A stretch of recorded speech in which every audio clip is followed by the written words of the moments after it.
In a hidden corner of the world, far from the noise of cities and the rush of time, lived a creature whose silence held more meaning than most words ever could. Her name was Kanzi.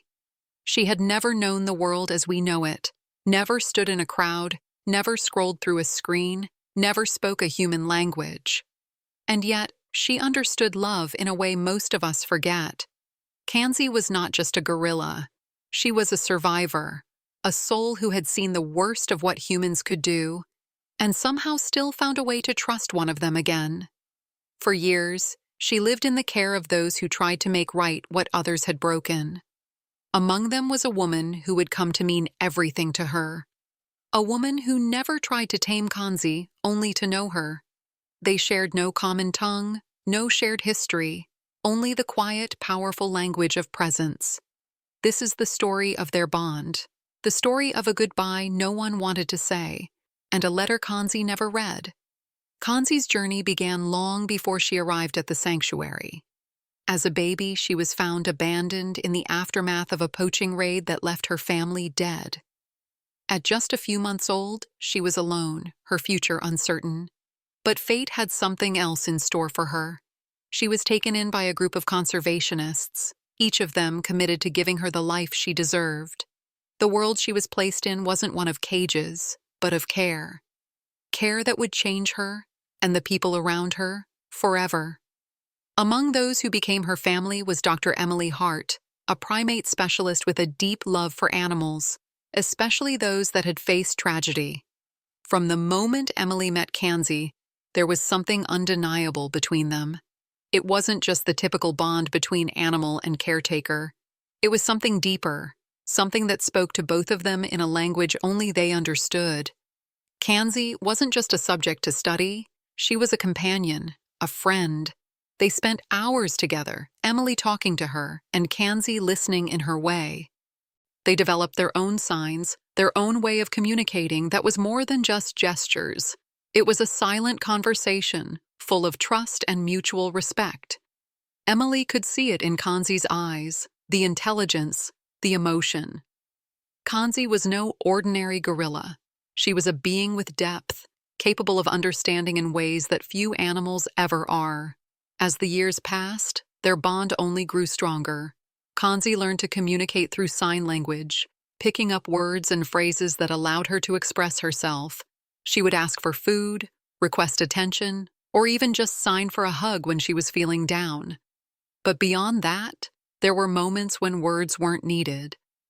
Kanzi would simply sit beside Emily, her large hand resting gently on her shoulder, as though telling her everything was okay. It was in those moments that Emily knew this was more than a job. This was family. As time passed, Kanzi's bond with Emily became inseparable. There were moments that seemed to transcend language altogether, moments that spoke to something deeper within both of them. Emily would often recount stories of how Kanzi would comfort her during difficult times. There were days when Emily would feel overwhelmed, stressed from the pressures of her work or the struggles of her personal life. And without fail, Kanzi would sense it. Kanzi would approach her quietly, placing a gentle hand on her arm, as if saying, "I'm here." It wasn't a simple gesture. It was a promise. Kanzi knew how to offer comfort in a way that no one else could. In her presence, Emily felt at peace, even when the world around her seemed to crumble. Kanzi's playful side was just as undeniable. She would pull pranks on the staff, mimic their movements, or playfully grab at the fruit from the nearby trees when they weren't looking. She had a mischievous spirit, a sense of humor that was uniquely her own. It was clear that she had a personality as complex as any human's, full of joy, curiosity, and wit. And then there were the quiet moments.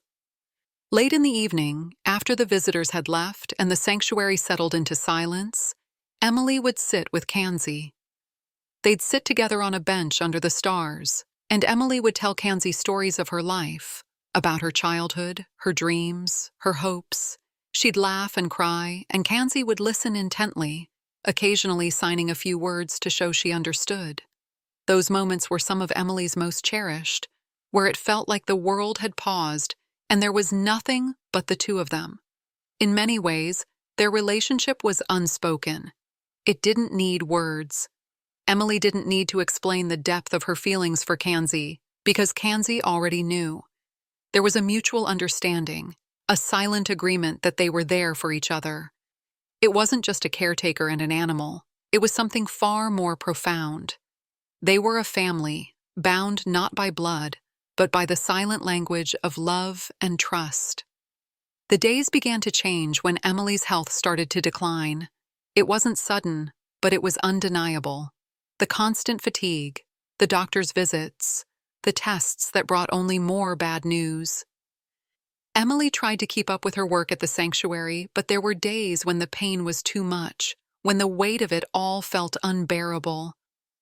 Kanzi noticed the change long before Emily said anything.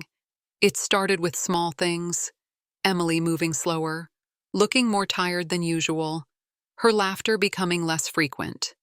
And though she never spoke it aloud, Kanzi seemed to understand. She would sit by Emily's side, quietly watching her with those knowing eyes, almost as if asking, "Are you okay?" At first, Emily tried to hide the severity of her condition, not wanting to burden the animals or the team who depended on her. But eventually, it became impossible to deny. The doctors told her it was serious. There were no more treatments that could help, no more options.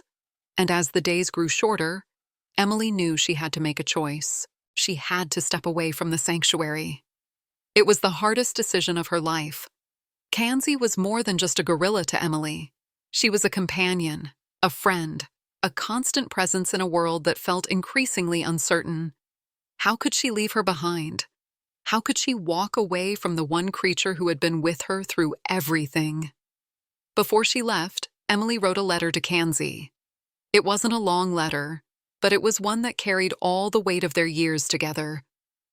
Emily poured her heart into it, telling Kanzi how much she meant to her, how grateful she was for their time together, and how deeply she hoped that Kanzi would remember her. She told her that she would always be with her in spirit, even if they could no longer be together in person. But there was one request in that letter, one Emily insisted on. She asked the sanctuary staff to never read the letter to Kanzi unless something happened to her. She knew that Kanzi might never understand what happened to her, and she didn't want the gorilla to experience any more heartbreak.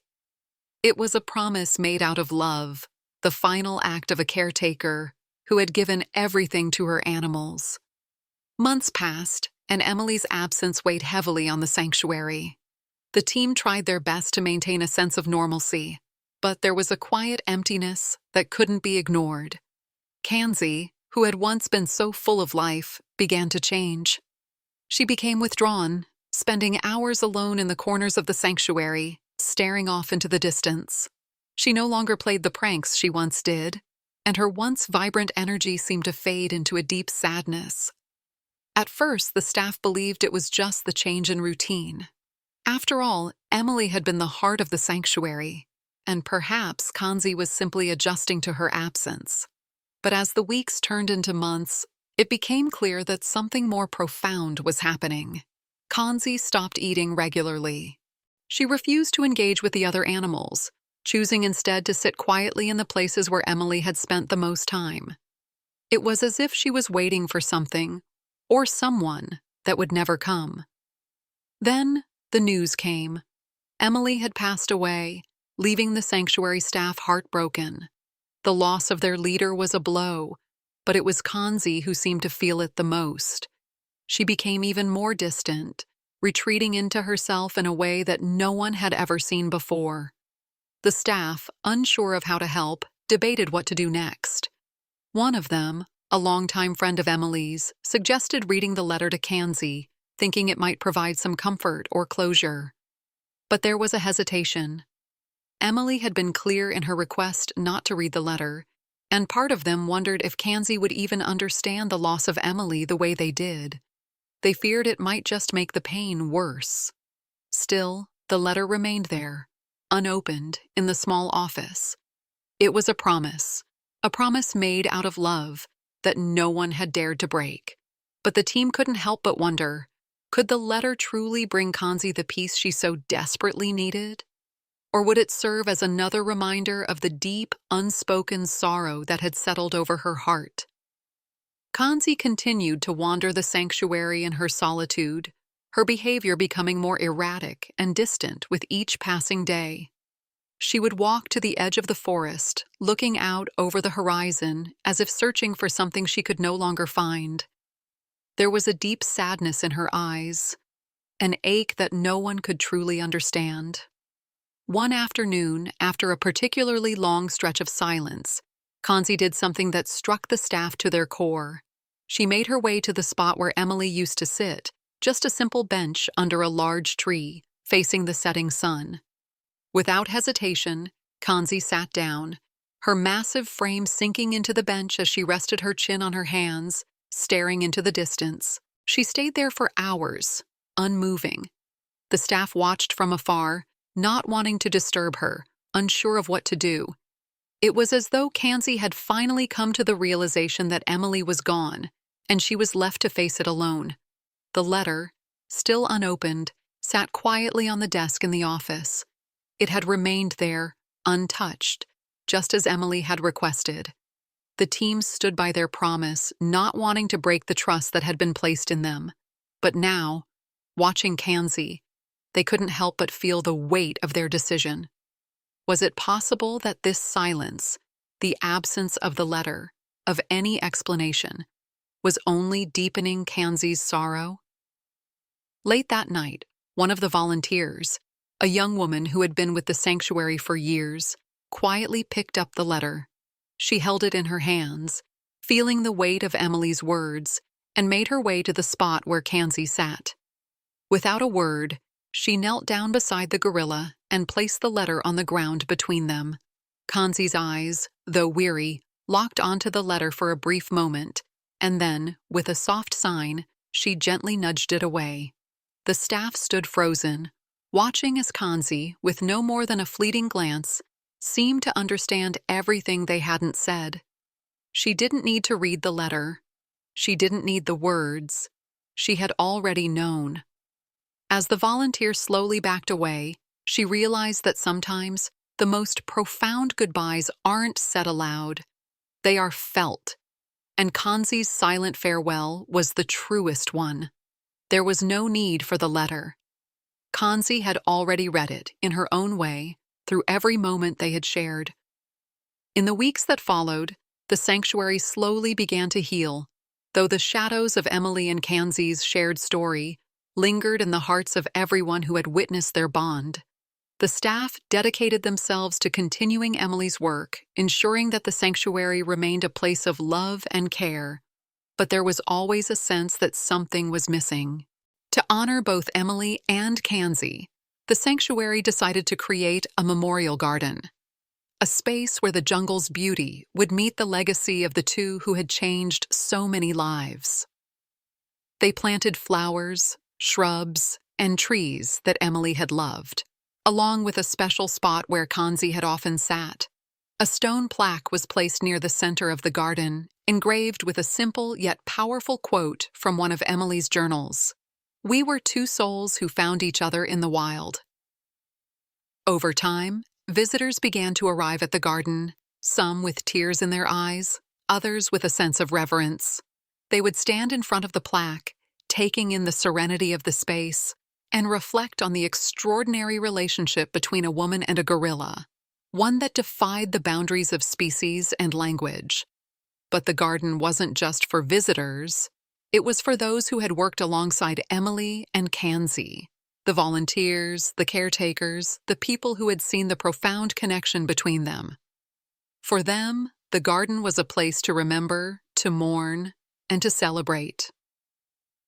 On one particular morning, the staff gathered in the garden, as they often did, to share memories of Emily and Kanzi. They spoke of the small moments, the laughter, the quiet companionship, the unspoken understanding. They spoke of the letter that had never been read, and yet, in its own way, had been the final gesture of love and care. And then, as the sun rose over the sanctuary, one of the staff members, a longtime friend of Emily's, stood at the plaque and softly whispered, "You're both still here, in every flower, in every leaf, in every moment of peace." The garden remained a place of solace, a testament to the bond that had been shared. Kanzi may have left, but her spirit lived on in the space they had created, a space where love knew no boundaries. As the camera pulled away, the peaceful scene was captured one last time. The legacy of Kanzi and Emily, of two souls who had found each other in the wild, remained forever etched in the hearts of those who had been touched by their story. Their final goodbye wasn't in words or letters. It was in the silence, in the memory, and in the everlasting connection that could never be broken. Their story reminds us that love doesn't require words, that sometimes the deepest connections are those that can't be fully explained or understood. Kanzi and Emily taught us that love transcends species, language, and circumstance.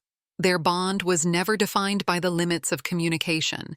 It was defined by the trust they shared, the moments of understanding that passed between them, and the silent promises that were made and kept.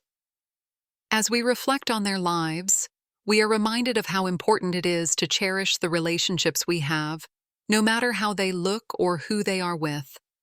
Sometimes, the most profound connections aren't the ones that are the loudest or most obvious, but those that are felt deeply, quietly, and without question. Kanzi's journey didn't end when Emily passed away. It lives on in the sanctuary, in the garden, in the hearts of those who knew them both. Emily's legacy lives on too, not just in the work she did, but in the love she gave, the bond she shared with Kanzi, and the way she changed the world around her.